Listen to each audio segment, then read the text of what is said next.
I am on deck 12 when the first lie starts to rot. My name is Gabriel. The Aethelgard is always making noise down here. The core hums through the hull, the pipes tick as they cool, and the whole ship keeps its own steady pulse, like a thing that wants to convince you it is alive and obedient and under control. I have spent my life inside that rhythm. I know where it creaks, where it leaks, where it lies to itself. That day I am kneeling in gray sludge in a maintenance crawl space, breathing through a respirator, chasing a thermal fault in a section of the ship nobody cares about anymore. Sub-level 4 is what the rest of the ship calls dark space, which is a polite way of saying forgot. Then I find the junction box. It should be dead. It should not be drawing power. It should not be there at all. When I open it, I see green. Not warning green, not emergency green, real green. Soft, pulsing, impossible green, like something alive has found a place to hide inside the machine. My diagnostic kit does not show a power fault. It shows a handshake, a protocol, something old and encrypted and waiting. I have spent years learning systems, and I know immediately that this is not a malfunction. It is an invitation. I should close the panel, log the anomaly, and walk away. That is what a good engineer does on a ship like this. A good engineer keeps breathing systems stable and asks nothing about the stories hidden under the floor plating. But I am tired of being invisible, tired of fixing leaks no one thanks me for, tired of living inside a machine that calls itself destiny. So I open the packet. It is not text. It is coordinates, 3 points. The Aethelgard, Earth. And a third point so close it should not exist at all, a relay station only a handful of light years away, reporting atmospheric oxygen, livable temperature, and a status that makes my stomach go cold, habitable. For 3 centuries, we have been told the universe is empty and the old world is ash. We have been told the ship is humanity's last shelter. But the signal is not coming from the ship. It is coming from the dark outside it. And then I hear the sound behind me, one heavy magsole step on the deck plating, and I understand that the green light is not just a message. It is a beacon, and someone else has already seen it. Commander Vane finds me with a rifle charged and her visor up, which is the first thing that tells me she is not here in the usual way. Peacekeepers are always recorded. They are always visible to the system. She is not. She has the look of someone who has already decided that a lie has lasted too long. She does not come to arrest me. She comes to confirm me. She knows my file, knows I was top of my class before I disappeared into low-level maintenance, knows I am not just a mechanic but someone who chose to vanish.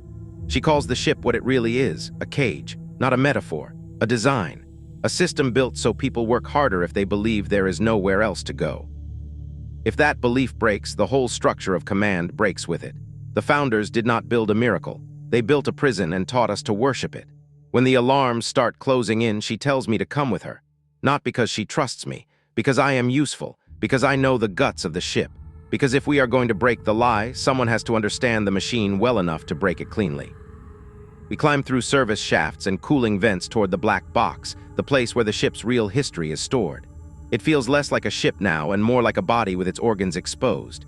Every step up makes the air cleaner and colder until it feels wrong in my lungs. Up there behind the sealed terminal they call the Founder's Throne, I force my way through 3 centuries of locked history. And what opens is not a record of our extinction. It is a video. A founder speaking calmly into a camera while Earth glows blue behind him. Not dead, not burned, blue, alive. I stop breathing when I see it. My mind resists for only a second before the truth settles in with terrible force. The scorched Earth story was staged. The population was told the planet had died so they would obey. They were told they were the last so they would accept the cage. They were not saved. They were managed. That is the moment the ship stops being a home in my mind and becomes what it really is, an instrument. We try to run before the system can close around us, and for a little while it works. Then the hunters arrive, interceptors, then apostles, high commands cleaners, gold armor, severe faces, the kind of force that does not ask questions because it was never built to. The first time I see the shepherd in person, he is not a myth. He is a calm man in a white room who believes fear is the same thing as mercy. He puts me in a white interrogation chamber and tries to make the silence itself do the work. He talks about stability, about how a closed system dies if you introduce a variable it cannot contain, about how truth is dangerous because people will stop working once they know they are not the last ones alive. He is not asking what I know. He is asking where it is. That tells me everything. He turns the floor into a vibration field, trying to disorient me, but he has never really understood the ship the way I do. 40 hertz, I tell him, too much for this wing. Keep that up long enough and the ventilation seals above us crack. Once they crack, the fire suppression gas will flood the room and take him out before it takes me. He stops the hum. That is the first crack I see in him, not fear, adjustment. He has learned that my kind of knowledge can still reach him. The next place they put me is a brig that looks too clean to be a prison. Seamless walls, ceramic composite, nice enough to fool people who think softness means safety. I spend hours tapping the wall looking for the dead spot, listening for the interference where the gravity plates and ventilation ducts overlap. Every ship has one. Every cage has a flaw. They take my tools, but they do not take my vitals monitor, and that turns out to be their mistake. I strip the thing down, short the copper filaments, and use it to overload the security grid from inside the cell block. The lights go out across the whole wing. For the first time in a long time, I hear the ship without the machine wrapped around it. Coolant moving, seals groaning, real structure, not control. I find Vane 3 doors down in the dark. She's already ready to kill someone with a sharpened food tray. I hand her a stolen sidearm, tell her the blackout lasts only a few minutes, and point her toward the waste chute instead of the obvious route to the hangar. That is where I drop the diagnostic kit. If it survived the filter, it is our way back to the truth. If it did not, the chute is our fastest way out. Then the apostles hit the corridor and we jump, not out of choice, out of momentum. The chute fires us into vacuum with enough force to make the ship vanish behind us in seconds. I am thrown into a debris field full of frozen history, old canisters, broken plating, scraps of the life the ship has been carrying and discarding for centuries. The kit is spinning somewhere out there, and I use a tether to pull it back from the dark. It is cracked and scarred, but the green pulse still lives inside it. That pulse saves us, and nearly gets us killed. A seeker drone finds us first, hanging motionless in space with a red sensor eye locked onto my chest. It does not fire, it just reports.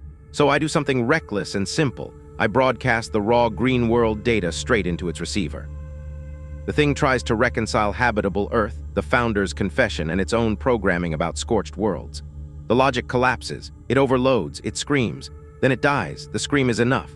A high command frigate appears above us like a judgment that has finally decided to speak. But before it can close, something else arrives. Not with thrusters, not with heat bloom or engine flare. It simply becomes visible, as if space itself has decided to reveal a ship made of living geometry. Verdant hull, iridescent skin, not built so much as grown. It answers the frigate with a pulse of coherent information that shuts the larger ship down without a shot fired. The Golgotha goes dormant, its systems deadened by something smarter and calmer than force. Then the voice from the relay speaks again, clear this time, warm and direct, telling us we have carried the truth long enough and that retrieval is coming. The pull into the green world ship is gentle, almost careful. No crushing clamps, no violent docking. I cross a membrane that feels like rain and land on something soft and living. I take my helmet off and breathe air that has weight in it. Real air. It smells like soil and pine and wet roots. I actually have to put a hand down because the ground gives under me. Grass, real grass. I am so overwhelmed that I forget for a moment how to stand. Vane is crying beside me without trying to hide it. I do not blame her. The people who meet us are not soldiers, not apostles, not command figures, just people in woven cloth, people who have seen the sky for themselves and learned not to fear it. They tell us this is the Aethelgard as it was meant to be, not the ship we came from, but the idea that was lost. They have been waiting 300 years for someone who could see the cracks in the wall. Then they show us Nova Terra. It is not a city of steel and compliance. It is wood and stone and water channels and vines. Children laugh without the sound of machines under it. People stand upright, not hunching under pipes and ceilings. The archive is a tree with fiber optic veins running through its roots, a living library instead of a server room. They tell us they did not merely survive the scorched earth, they healed it. While High Command was teaching us that the world had ended, they were planting the way back. And then they show us the real structure beneath the whole lie. The Aethelgard was never just a refuge. It was an experiment, a control group.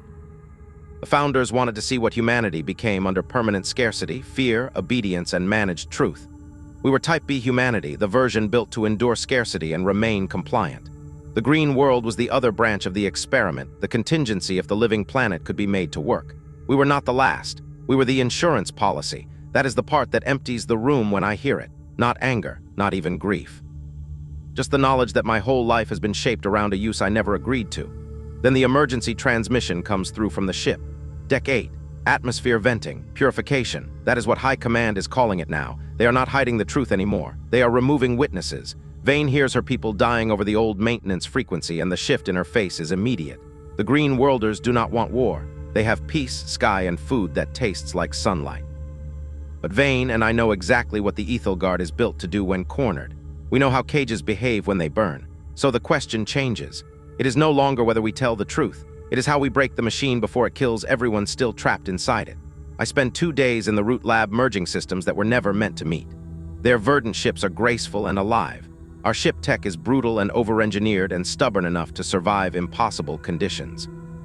Together, they become something new, a hybrid fleet, organic cruisers carrying Deck 12 pulse cannons, living hulls with hard mechanical teeth. Vane calls it a liberation fleet, but to me it feels like engineering with a conscience. 12 verdant ships in our repaired shuttle, all of it pointed back toward the cage. I take the pilot seat because I know the Aethelgard better than anyone else alive. Not because I love it, because I understand how it thinks. We launch, and when we come out of slipstream, the ship is waiting, surrounded by frigates and drones and the thermal glow of its own defense grid. It looks smaller from the outside now, not less dangerous, just more honest. Machine attached to the void, feeding on people who think they are safe. The battle begins with the verdant ships firing biological EMP pods that do not explode so much as root into the frigates' shields and feed on their energy. Their point defenses start failing. Their systems start stuttering. But the Aethelgard, still overclocked and desperate, begins priming the main cannons. If those fire, they will erase the fleet and half the habitation ring with it. High Command would rather kill everyone than give up the narrative. So I do what I always do. I look for the flaw. The core is overloaded. The ship is spending everything to keep the shield grid alive. That means the internal maintenance systems are exposed. I drive the shuttle hard into the hull, not toward the hangar, but toward Deck 12, toward a maintenance airlock I know better than any door on the ship. The impact folds the shuttle around us. The seal holds. We are alive. Vane kicks the hatch open and says with a kind of savage welcome that we are home. Deck 12 smells like coolant and old fear. The lights are flickering. Steam is hissing from ruptured pipes. The old corridor feels like a crime scene, which is exactly what it is. High Command has turned the maintenance levels into scorched earth. They have stopped pretending this is a ship and started treating it like an execution chamber. We push toward the core access and find the shepherd waiting in a golden wall of apostles. No white tunic now, full ceremonial armor, visor up, a man who has decided he can stand between us and history itself. He tells me the colonists do not want the green world, that they prefer the safety of the cage. I know what he is really saying. He is saying people should be terrified enough to obey. Vane tells him the cage is burning and to get out of the way. The battle in the core access corridor is a grinder. Vane moves like a weapon made of discipline and fury. The apostles keep coming, stepping over their own losses. I do not try to outshoot them. I go where the ship is weakest, into the cooling bypass conduits. The core is redlining, and if I do not force a state change, the whole Aethelgard will turn into a star. The shepherd closes on Vane, and I call out to make sure he hears me. Then I trigger the deep clean system, not with gas, but with industrial liquid nitrogen used to freeze core leaks. The corridor whites out. The apostles are turned to statues in the instant their gold armor meets the cold. The shepherd is still standing when I climb back out. Not unharmed, but not dead. Ice cracks across his armor. He looks at me and says I have killed the miracle. I tell him miracles do not need maintenance. Machines do, and machines can be broken. Behind us, the core alarm changes pitch. The cooling valves are locked. The shepherd's override has pushed us past safety and into 0 point. Vane tells me it is too late to shut the core down, so I do the only thing left. I decide to eject it. Every engineer knows the moment a machine stops being a tool and starts becoming a star. The core is there now, a blinding, over-pressured heart behind a sealed blast door, roaring so hard the deck plates vibrate under my boots. The manual release is ancient and stupid and beautiful in the way only real emergency systems are. It takes 2 cranks, 2 bodies, exact timing, because some founders somewhere understood that one day the right people might need to let the machine go. Vane and I work the release together. The metal fights us. The heat burns through the floor plating and into my hands. The system resists like it wants to survive more than we do. Then the clamps disengage, the bolts fire, and the core slides out of the spine of the ship like a spent shell casing. For a second there is 0 gravity, and I float in a cloud of superheated mist while the core drifts a kilometer away, then 2, becoming a second sun in the dark before it detonates in the void. The shockwave hits the hull hard enough to make the bulkheads groan, but the ship does not die with it. It goes still. For the first time in 300 years, the Aethelgard is silent, not empty, not dead, silent. The vibration that defined my whole life is gone. In its place is a softer hum from the green world systems taking over the grid, and the change is so complete that the ship feels lighter under my feet. The Aethelgard hunch, that permanent crouch the lower decks taught everyone, is gone too. Vane confirms that the frigate has surrendered, the apostles are laying down arms, and the battle is over. I look out through the window and see the verdant ships moving in to dock with the habitation rings, not as conquerors, but as gardeners reaching toward a plant that still has a chance. The hangar doors open, and instead of evacuation or panic, I hear the noise of a shipwide exhale that turns into cheering. People are alive. People know they are alive. That is different from survival. That is something larger. I do not join the first descent. Not yet. I sit on the edge of the old maintenance hatch on Deck 12, the same place where I began all of this, and watch the sunrise on Earth for the first time in my life. It is not a charcoal briquette.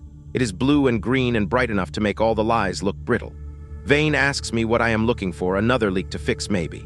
I look at the Green World protocol on my kit, then delete it. I do not need the old map anymore. That is where I leave it for now. The ship behind me is quiet, but not in a way that feels final. Quiet can mean peace.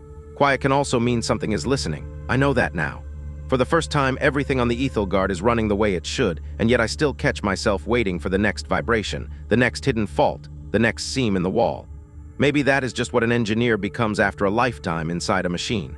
Or maybe it means the universe never really stops keeping score. Either way, I am still here. The sky is open. The world is real. And somewhere deep in the silence, I think I hear the ship settling into its new life, one careful breath at a time.